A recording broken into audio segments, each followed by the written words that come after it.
রানীবাজারের দুটি সমস্যাকারীদের অবিলম্বে গ্রেপ্তার করতে হবে। রানীবাজারের ক্ষতিগ্রস্ত পরিবারগুলিকে অবিলম্বে বাসস্থানের ব্যবস্থা করতে হবে। রানীবাজারের ক্ষতিগ্রস্ত পরিবারগুলিকে অবিলম্বে বাসস্থানের ব্যবস্থা করতে হবে। তীব্র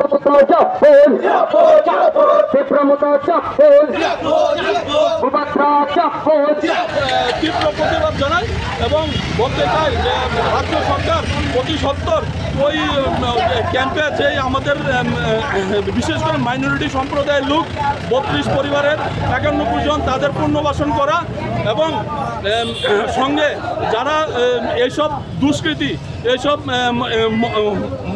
মন্দির ভাঙার পেছনে মানুষের বাড়িঘর ভাঙার পেছনে যারা দায়ী তা প্রকৃত দায়ী তাদেরকে শনাক্ত করে আইনের আওতায় এনে ওদেরকে জেলে ভরা, এটা হলো আমাদের দাবি।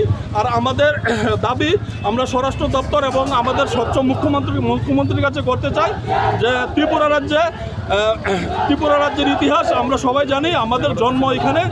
আমরা জানি যে ত্রিপুরা রাজ্যে আমাদের হিন্দু মুসলিম আমরা ভাই ভাই, পাহাড়ি বাঙালি আমরা ভাই ভাই। আমাদের সম্প্রীতি যে নষ্ট করতে চাইবে তাদেরকে জেলে ভরা উচিত। এখন একটা সমাজের মধ্যে একটা দুষ্কৃতি দল ওরা চাইছে যে আমাদের সম্প্রীতির মধ্যে ব্যাঘাত করতে, তো আমরা ওটা হতে দেব না। আপনার নাম? আমার নাম মোহাম্মদ শাহ আলম। তীব্রমতা কোন পদে আছেন? আমি তীব্রমতা মাইনরিটি সেলের চেয়ারম্যান।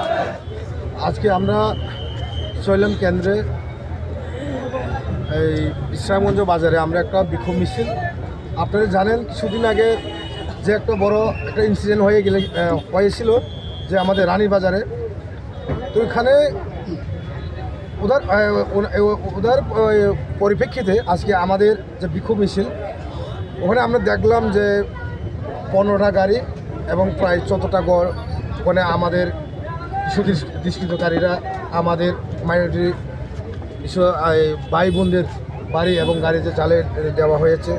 তো আমরা সরকারের কাছে আর্জি এবং রিকোয়েস্ট করতে চাই যে দোষীগুলো সাব্যস্ত করে তাদেরকে আইনের যে শাস্তি ব্যবস্থা আছে তাদেরকে দেওয়া হোক। এটার জন্য আমরা আজকে এখানে বিক্ষোভ মিছিল করলাম খুব পিসফুলি, খুব শান্তিভাবে। আমাদের পুলিশ প্রশাসন এবং সবাই আমাদেরকে সাপোর্ট করেছিলেন যে পিসফুলিভাবে আমরা আজকে যে বিক্ষোভ মিছিলটা আমরা করেছিলাম। তো আমরা এই বার্তা দিতে চাই সরকারের কাছে, সরকার government should be alert, because এরকম শুধু আজকে ঘটনা না, এর আগেও এরকম ঘটনা হয়েছিল। কিন্তু এরকমভাবে যদি ঘটনাটা যদি করা হয়, যারা ঘটনাটার সঙ্গে যারা জড়িত তাদেরকে রেপিস থেকে আরও বড় এই বড় মাপের তাদেরকে শাস্তি দেওয়া হোক, এটা আমরা দাবি। এই যে ত্রিপুরামথা মাইনরিটি সেল এবং ত্রিপুরামথা হয়ে আজকে আমরা একসঙ্গে আমরা এখানে আজকে যে বিক্ষোভ মিছিলের মাধ্যমে আমি বলতে চাই আগামী দিনে আমরা শান্তি ত্রিপুরা চাই। একসঙ্গে হিন্দু মুসলিম বাঙালি পাহাড়ি ভাই আমরা সবাই একসঙ্গে থাকতে চাই, কারণ ত্রিপুরার বর্ণ এবং ত্রিপুরার যে একটা ঐতিহ্য এটা আলাদা।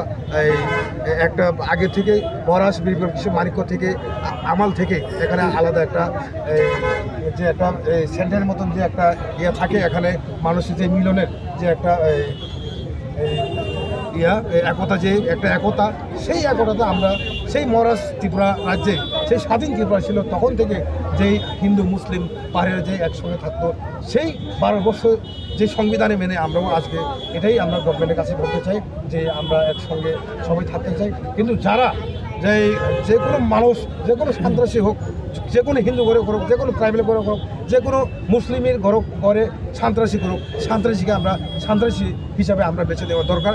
এটা আইনে ইন্ডিয়ান আইপিসি প্যানেল করতে যে আইনে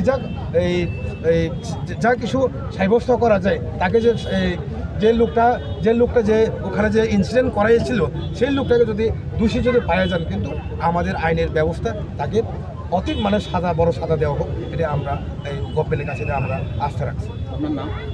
আমার নাম বুদ্ধ দেববর্মা, আমি ত্রিপুরামথা ব্লক প্রেসিডেন্ট চলে।